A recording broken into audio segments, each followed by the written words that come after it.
Welcome back, everyone. Well, we've got a topic for you that many people don't talk about, many people don't think about, unless it affects yourself or someone you love, and it's called hearing loss. And joining me today is Christine Raffo, who is a doctor of audiology. That is correct. Right? That is right. Not bad. So, should we dispense with all the hearing loss jokes like, okay, hi, how are you, what? Okay, yeah, good. I've heard a few of those in my time. I bet you have. Let's start by just telling our viewers this is much more common than people think, much more prevalent than they think. Isn't that correct? That is correct, because we really think of hearing loss as occurring as we get older, an aging issue, but lately it's actually coming down into teenagers. It's become a much larger problem with a 30% increase in hearing impairment in teenagers over the last 10 years. Well, you So know, that's huge. that's surprising. Yeah. And I don't know about how many people out there are my age group, but everyone thinks it's my age group because of all the loud music, the Rolling Stones, the Who, Led Zeppelin, you know, and the volume of those concerts. But before we went on air, Christine told me that teenagers, and when you think about it, it makes sense. Earbuds, headphones, Right. constant, right? Right, and people our age and younger have always had the ability to put in a set of headphones and turn it up. It's, you know, Right. older than us, they at least had a quiet childhood, but that's not true anymore. There is no quiet childhood happening. And when you were saying teenagers, it really goes down to the level of children that some of their concerts that they go see, Yabba Gabba, or some of these kinds of things that the kids are into, that those concerts are loud. Yes, yes. And you see 3, 4-year-olds. I mean, there are now music groups and shows that are aimed at very young children Right. in very large arenas where they present it very loud. So, that, you know, you just cannot do that over your whole lifetime and not suffer some consequence. Sure. Although it sounds pretty obvious, what are some of the signs that you're hearing Well, is so, going? you know what? Usually, someone you live with is the best judge of whether you're hearing well or not. If you ask people to repeat a lot and you're finding yourself making excuses, like, well, I couldn't hear you because, you know, Oh, the the TV's dishwasher too was loud. running, or Yeah, right, or you weren't looking at me when you spoke to me. But usually, it's other people in your family who really can see that you're not hearing what they're hearing. And what should they do?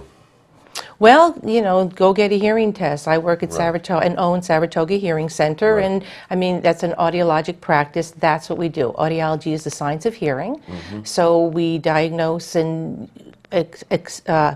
assess what your hearing levels are, and then look whether or not that's something that should medically be treated, and in which case we would refer you to a physician, an ear specialist, or is that something that cannot be medically treated, and in which case we would address the problem with amplification, hearing aids. Got you. Now, and we are going to have a separate interview about the different technology because I found that absolutely Yeah, fascinating. that's a whole nother ballpark. You're Yeah, right. it is You're another right. ballpark. But let's just talk, before we went on air, Christine was telling me, just explaining a bit about how hearing works with your ear and your inner ear. Right, right. So very quickly, sound waves go in your ear, they vibrate your eardrum. There's 3 bones behind it, they all vibrate. Last Okay. little bone sits in a window and moves, and it pushes fluid around these turns in what we call the cochlea, the inner ear, which has little hairs, and that movement of fluid shears the hairs, moves them, and that's what sends off an impulse to your brain. So the Right. cochlea is where it becomes vibration information to electrical information for your brain to interpret.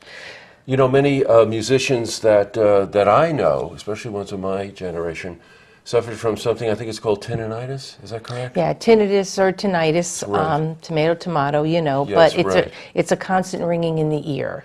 And the current theory on what causes that is Yes. that because you have lost an area of hearing, it's the brain kind of filling in that void with sound. Oh, And no so you kidding. end up with this constant ring sound or humming or buzzing that is just there 24/7, which can be very disturbing. Now, sound is usually measured in decibels. Right, that's a volume. What is an acceptable volume level? Right, so once you get up to about 80, 85 dB, Wow.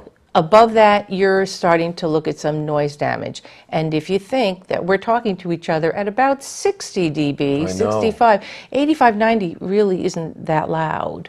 It's not loud at all. You Yeah. frequently hear, 110 dB, 120 Yeah, dB, yeah. go to a drag race or something. Oh my God! Yeah, Can't even that's- imagine how loud that is. Yeah. And I've seen it myself that concerts today Mm-hmm. tend to be lower level than they were 20 years ago, Mm-hmm. but they're still quite loud. You hear a lot about earplugs. Right. So if you do love concerts and music, there are musician earplugs. We form them to your ear, so they're a form-fitting plug, but they have a special filter in them. So it isn't that it takes the music and changes it. It just takes the volume down. So it's a great way to protect your hearing without losing the quality of the sound of the music. That's great. And, I've actually used those in concert, and you get accustomed to that level. It sounds great, and you take them out for whatever reason, and you think to yourself, oh my God. Really? these What is people it? are Yeah, listening what at are they this level." doing here? Yeah. One other topic. People tend to think that, well, hearing, it's not like you catch the flu or you go to get a cold or get an antibiotic, that insurance doesn't have any coverage. Is that true?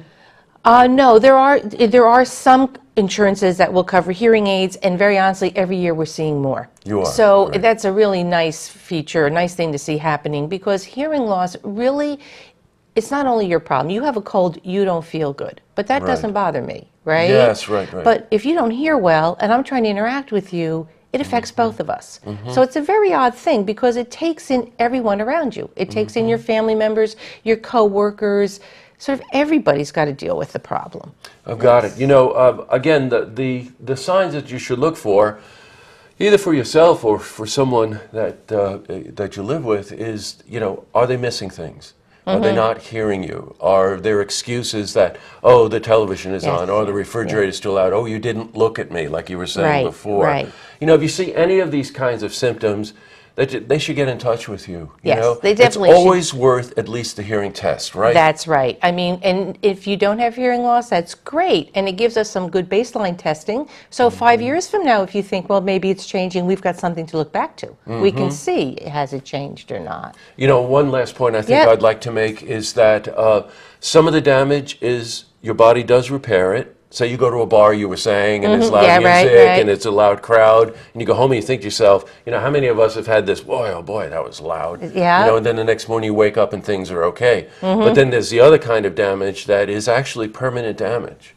That's right. And repeating that scenario will lead you to permanent damage. Right. And a loud blast, a loud firecracker, there is also that sudden change in hearing because of something that's really a blast to the ear and Yes. damages those little hair cells I was talking about. Yes, right. Yes, I yeah. remember that. Boy, Christine, this is really very valuable. Thanks. Yeah, I really appreciate being able to come on and sort of discuss this because, like you say, people don't really talk don't. about this very much. They joke about it. Yes, that's right. But they don't necessarily have a serious discussion about it. And it's so easy just to get a hearing test, and then you'll Yeah. know, right? And that is insurance covered. The Yes, hearing got it. test is Okay. insurance covered. So. Great. So, Christine, we're going to have you back again because I would Great. love to see these little Oh, gadgets. yeah, I that got you some great had. toys I could bring. I knew you, but thank you very much for coming Yeah, in. thank you. To see this interview again, please head to our website, looktvonline.com.